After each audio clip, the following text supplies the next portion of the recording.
Welcome to the Robert and Francis Fullerton Museum of Art's Art Hour podcast, where we talk about art, history, and everything in between. Today, I'm joined by Kate and Bryan, our Egyptologists, and we're going to talk about the inspiration of the ancient Egyptians. So to start off, I'm going to introduce Kate and Bryan here. Kate is the Benson and Pamela Harrer Fellowship in Egyptology, and she's also a professor here on campus teaching about Egypt. Bryan is a research Egyptologist here at RAFMA on staff. He's also a professor as well. So thank you, both you guys, for joining me. Something interesting about both of them is that they've been both digging in Egypt since 1998 in various locations, if I'm remembering correctly. And you guys both co-direct a expedition in Wadi El Hudi, if I'm saying that right. Mm-hmm. And last we talked, you guys are going to go to Egypt soon.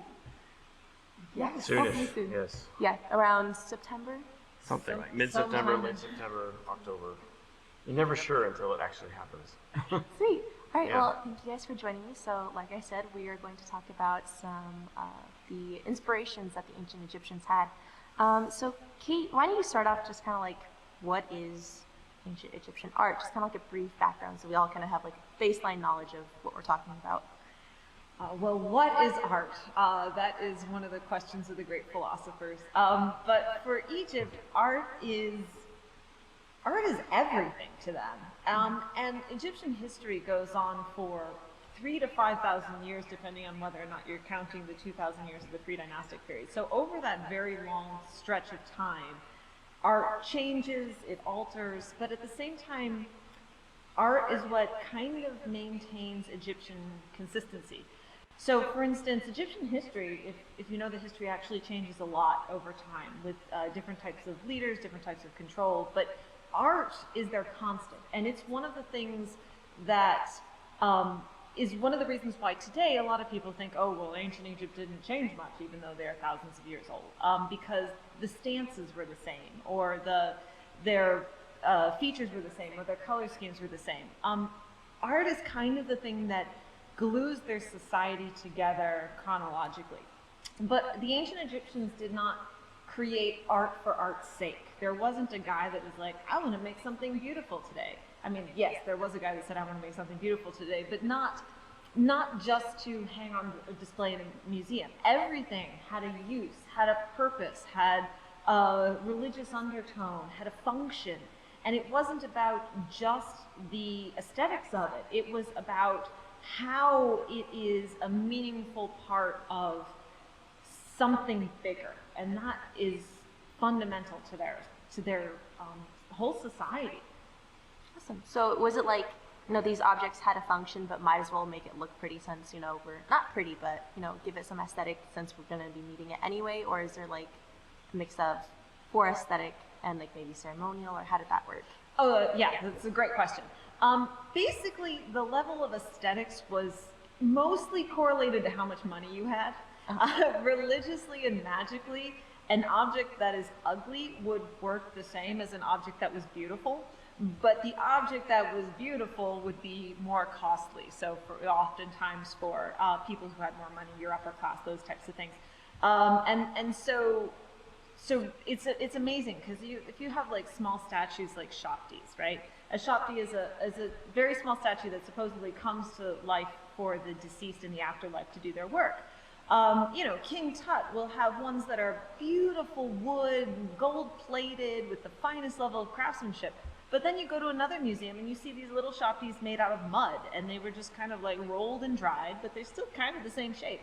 And religiously, those two Shaktis would have still worked the same way, but the mud ones you could make on your own. Awesome. So I'll direct the next question to Bryan.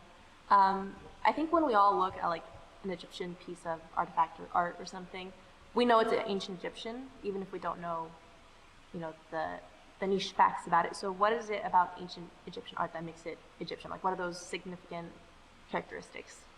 Yeah, it's kind of an inbuilt thing for people who consume modern media, that they can pick out something that looks Egyptian, even though a lot of the recreations of Egyptian things in modern films and all kinds of storytelling don't get it right, the details at least, but they do get very close to what the ancient Egyptian form is like. But I do want to point out before just answering that question directly, that what we have on the table is meaningful to the conversation and to this question, in that these are two examples of objects in the museum that conform to a type of ancient Egyptian art, and they're instantly recognizable as ancient Egyptian, and a lot of that has to do with the kind of conventions of representing a person. The Egyptians are very well known for having the strange stance that they're standing in, the dance that they do, the sand dance. These kinds of things have been taken out of Egyptian culture because they look distinctive of Egyptian art. And Egyptian art is created according to a lot of conventions and standards, and that's something that goes through most of dynastic history. So that's really a lot of it. It's instantly recognizable in Egyptian because of the way they do people. And then besides that, there's just a lot of themes that you see that relate to ancient Egyptian gods, to the life on the Nile, the image of the pharaoh. Those things are repeated over and over again in ancient Egyptian art and visual culture, and so by repetition they come out and they stand out as ancient Egyptian when they're done nowadays. Like, for example, there used to be until last year a water park in San Bernardino with a sphinx on top and a pyramid. Unfortunately, they tore it down, but it looked distinctively Egyptianized because of the sphinx image, which is an ancient Egyptian image. It's not made up. The Egyptians made pharaohs that looked like that. Because it's done over and over and over again, you associate it with ancient Egypt. I'd say that's... They like to have little variations again and again, but they always come back around to the same forms of depicting certain themes. And that was translated to the image of Egypt nowadays. Right. So when it came to depicting someone's likeness, would you say that they were more like towards the naturalistic, depicting things the way they are, or were they more idealistic and, kind of photoshopping, editing out the not pretty stuff? Yeah, towards the idealistic element.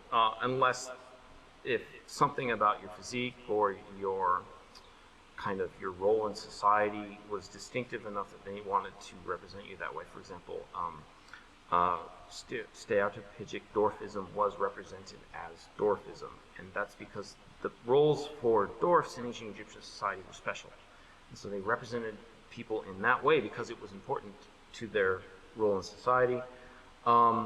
Occasionally you have like physical ailments that people may have that get represented, but it's not clear from viewing that outside of the box of history whether it's accurate or not. I mean, or whether there's even an attempt at accuracy. It's just a kind of a type, and you actually can see it appear out of the context thousands of years later in history. It's because it's a type. So I would say more towards the Photoshop element. Can I general. expand on Yeah, this a little? please. No, I absolutely agree with what Brian was saying. You do have this very standardized type of perfect person. So usually you are depicted as, a 25-year-old perfect, specimen type of thing.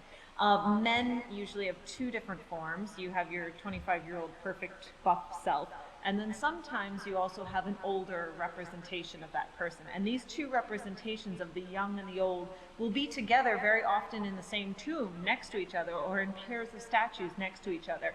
Very often the young one is seen as the physically ideal specimen, and then the older one, who is often a little chubby, wears a longer skirt so he doesn't have to show off his knees.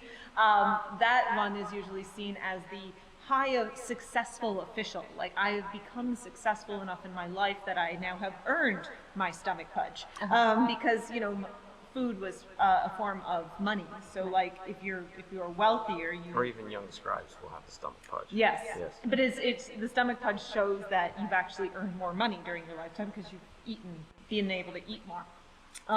But the question of are these portraits has been a big question behind a lot of people who study ancient Egyptian art.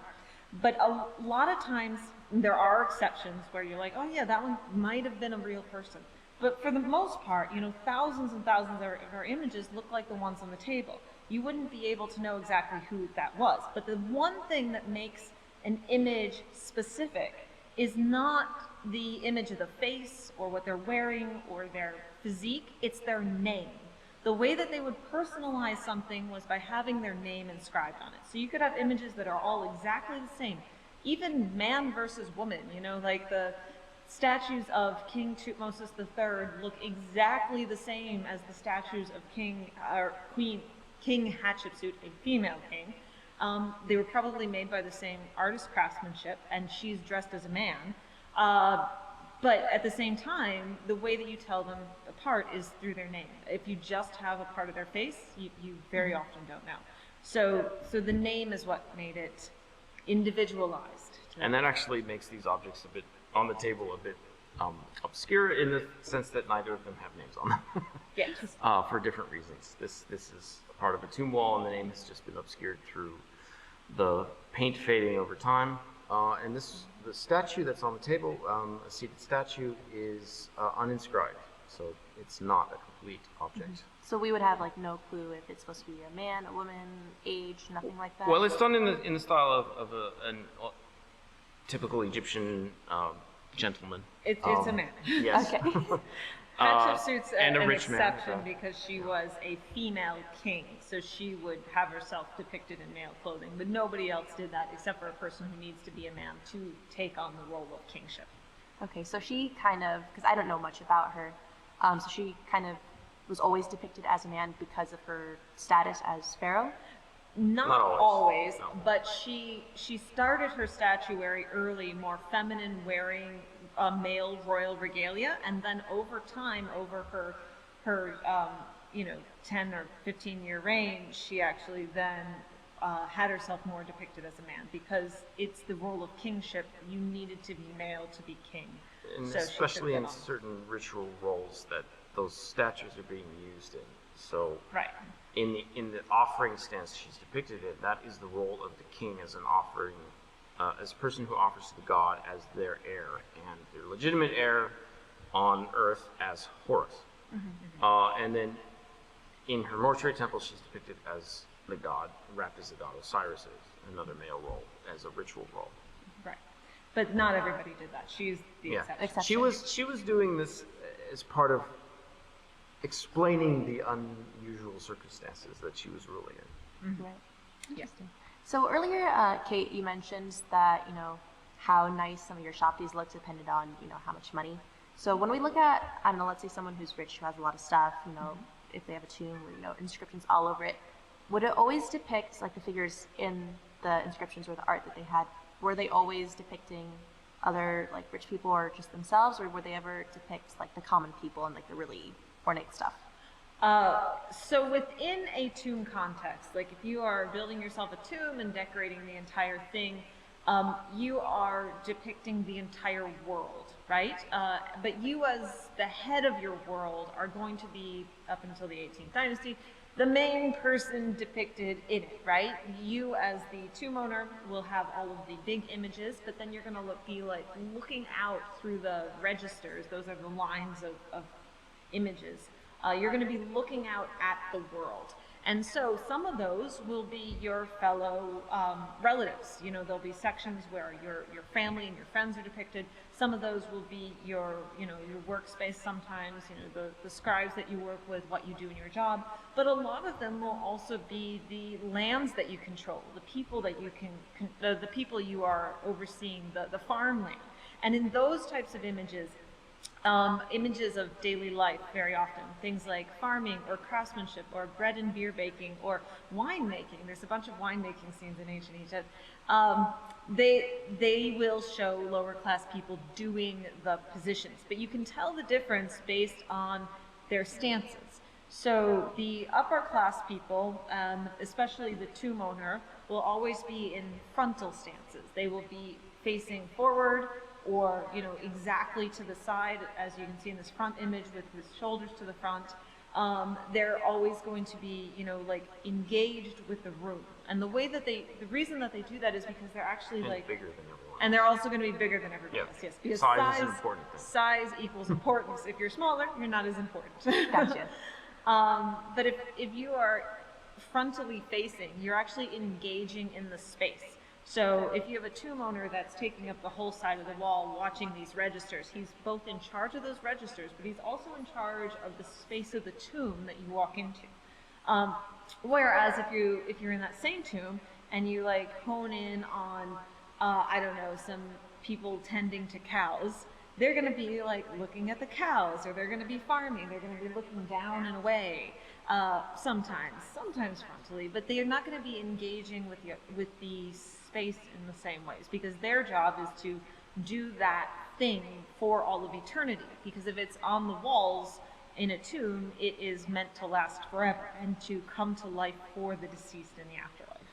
And they're usually a lot more active in general, because that's the whole purpose of their presence in the tomb is as part of the funerary estate or the funerary offerings for the deceased person, who's merely passively receiving all of these offerings on the table.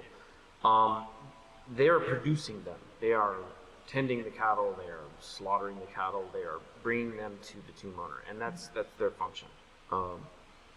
Actually, within the Shaptis, there's an interesting class distinction that you get in one particular period of ancient Egyptian history, in the Ramesside period. You actually have a depiction of different types of Shaptis based on roles. It's not necessarily class, but it has an element to that, and that is the distinction between the overseer Shaptis and the worker Shaptis. Because within a gang of Shaptis, there's a number of Shaptis for every day and every week, and there's an overseer for every week at that period of time. And they depict the overseers in a different way. They actually, not consistently, but they do depict them wearing more of an elite clothing style. They have these flaring kilts, and they have wigs on, and they have a whip. And the whip is there as, just the functional element of getting everyone to do the work. The worker Shaptis are usually depicted, as every other Shaptis usually are, as a mummiform version of the deceased person. They're not necessarily depicted as menial workers, but they have the tools to do that. But for some reason, the overseers are depicted as being kind of upper class people, or at least higher status than the workers. And that's unusual in just in the Ramesside period, maybe into the Third Intermediate period too. So what comes to mind is, maybe a little further east, is I remember learning about in ancient China, the Terracotta warriors. They kind of served a similar purpose, where they were buried with a king of, I don't remember the king, but a Chinese king. But the Terracotta warriors, they all had like their own individual identities and faces, and each face was unique. Is that something that we saw too with depictions of servants, or was it more of like a copy and paste kind of use the same form? It's a copy and paste, use the same form. The reasons that you get differences in forms of just facial features in Egypt would be because they are either coming from different times and the way that the artists were taught to make a face changed, or maybe they're coming from different localized craft shops. So the one thing that we need to state here is that no image in Egypt, with the exception of maybe graffiti, was made ever by one person. So like this statue here, which is a fairly small seated statue of about a foot high, I don't know, might have had 20 people working on it. Wow. Where you have somebody first hewn the stone, and then somebody check it, and then somebody carve it more detailed, and then somebody buff it, and then the boss comes in and checks it out, and then there's the guy that just does the hairlines. And if there were hieroglyphs on it, somebody else coming in and doing that. So there are different specialists for each stage, and they all work together in a big workshop. Their artists were much more like craftsmen, and organized like large groups of craftsmen. And so because there is no one person working on any one object, with the exception of graffiti, it standardizes the form to what though everybody in that workspace was taught, and they would learn through apprenticeships, and would be their bosses would make corrections on things. So that ends up making facial features in particular very mundane. Right. There is one category where you might actually get pretty close to the Terracotta warriors in terms of the attempt of trying to get individualization. And for the Terracotta warriors, that's still theoretical, whether those are supposed to like depict like generals who are real or just token types. Right. And there are actually segments that get repeated in that army. But the servant statues, and we didn't bring out the brewer woman, which would have illustrated this, are a category of objects that are placed, they're from the Old Kingdom, and they're placed in serdabs. And serdab, an Arabic word meaning basement, doesn't really work here. It's a hidden room in a tomb, and you can have many of these in a single tomb, and they're designed to hold a single statue or set of statues. And if it's a set of statues, it's usually the family group related to the tomb owner. And you have within these things these servant statues, which are much smaller versions of people doing work. And some of them are quite stylized in the sense that you get some very kind of individualized elements to them. So the question is, are these real servants that were included with the family or not? And that's speculative. It's because there is a type that they seem to repeat. They have people who do work, especially on like making food. So yes, so there are these small categories of things that rear their head at certain places and certain times. The other one are these so-called reserve heads from the 4th dynasty at Giza, and there's only like 40 of them, and that's it. But for some reason you have these very individualized. They all look individualized. There's about 40 of them. They're all limestone heads, and every single one of them looks different. But then after that small chunk of time at Giza, so one place, maybe 100-year time span, they stop being used, and it goes back to the standardized face again. So artists had the ability to add in more naturalistic features, but that is still not the norm. It does pop up a lot of times, and yes, art history textbooks cherry pick the ones that are, like really cool and stand out. But as I always say to my classes, like, this is not the norm for 3,000 years. Sometimes you get them in the tomb owner, and I can show you 6 statues out of thousands.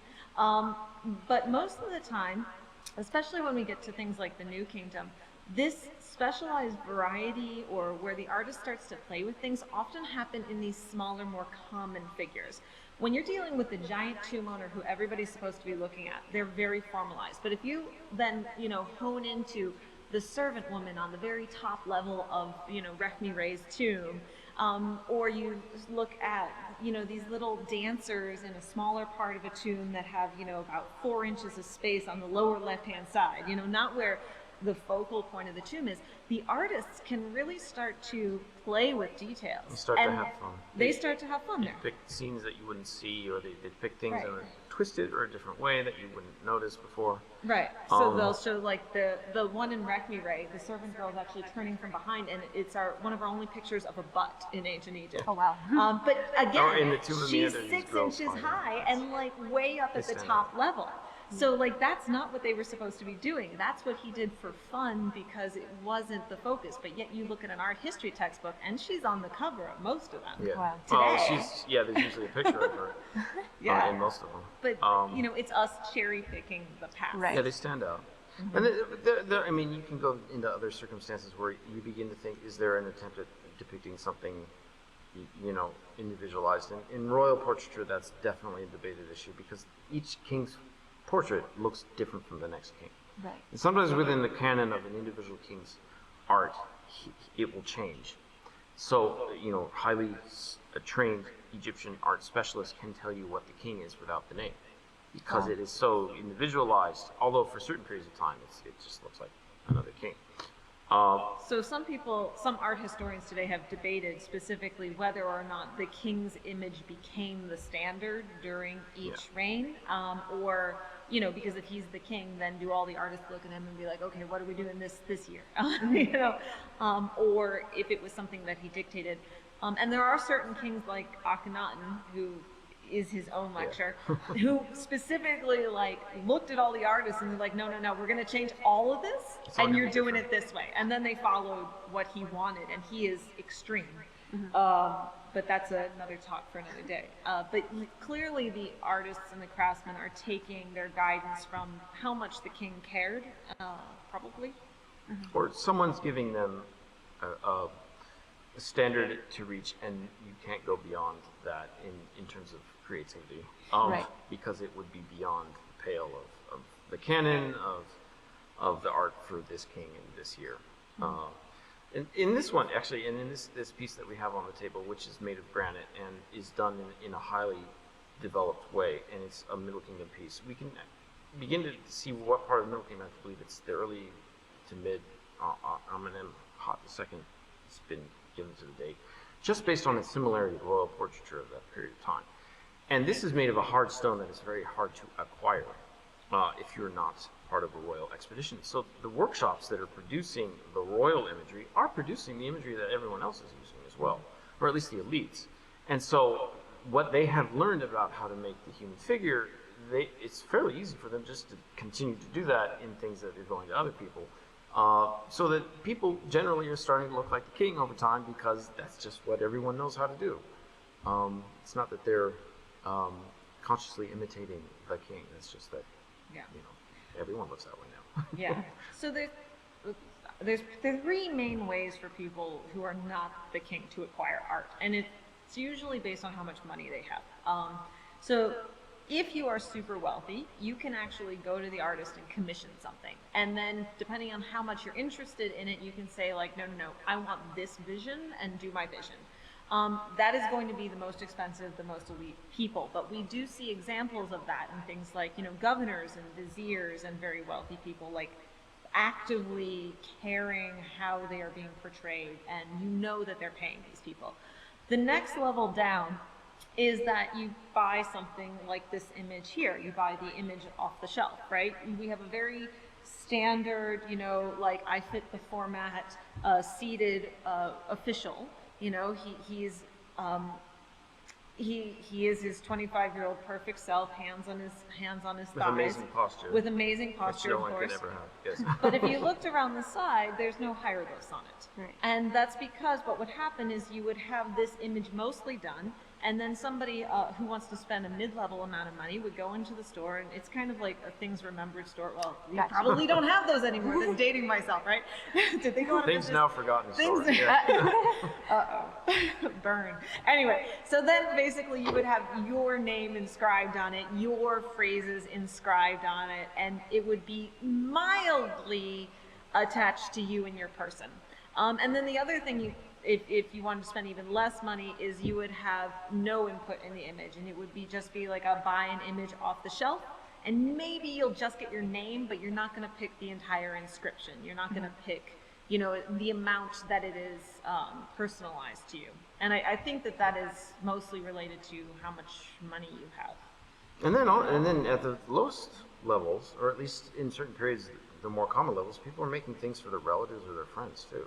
That's true. Those things are being made. We have actual documents, for example, from Gerald Medina that talk about people commissioning someone to make me a coffin. So it's not entirely all royal workshops or even local workshops. A caveat to that, the people at Darul Medina were all high-end craftsmen that built the king's tombs. And so their job was to build the stuff for the king in the Valley of the Kings and some of the Valley of the Queens. So in their spare time, they made extra money by making stuff for their friends and family and selling it.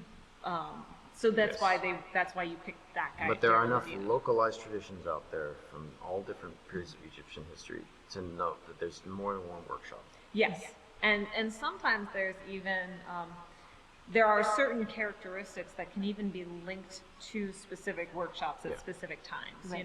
There's been a lot of work done, I believe, at Abydos or Akhmim from the Middle Kingdom, where these types of stelae, where a specific type of stelae probably came from this workshop tradition of these few shops, because that's where they were making this. Yeah. Right. For example, one of our coffins of Tadi Yusr is quite, through my research, has been able to find its connection to Middle Egypt, which is a very rare provenance for coffins of that period of time, but it fits even in the case of certain images that are just repeated to other coffins found from that place, from that region, and in the 25th, 26th dynasty, because that's just being made local in that region, somewhere in that region.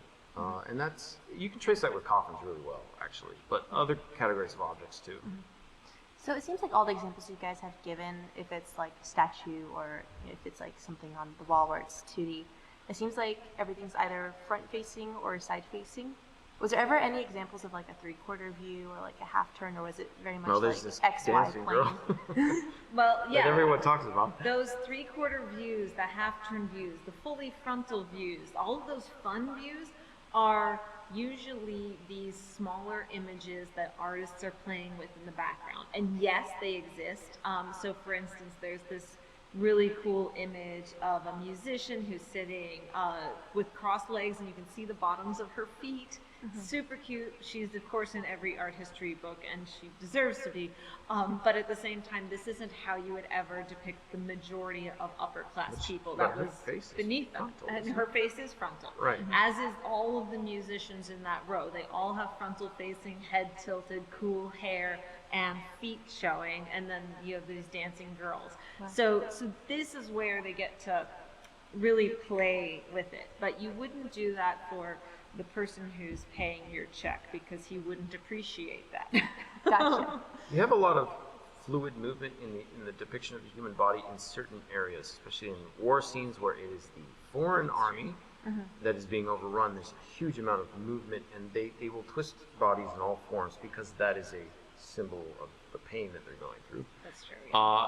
Through dancing scenes, because they're going through an amazing amount of movement for the entertainment. Yeah. But even in those cases, usually you have a frontal or a side view for parts of the body. Now, they just twist the part of the body if you want to add a different movement, so your hand is in front or your hand is side. So there are even images of ancient Egyptian women doing backflips as parts of dances, and they're in like mid backflip, but even then you still get the side profile with them, and their hair's flowing back, and so you have this really nice like reverse arc wheel almost. And there are also some particular cases. Stevenson Smith in his book on portraiture goes all through this and gives all these weird examples where they're trying to show some kind of movement that takes you from one stance to the next, and they can't make it work with the conventions, especially like with moving your shoulder. They give a guy like a humpback to try and get to show him. I remember this particular example.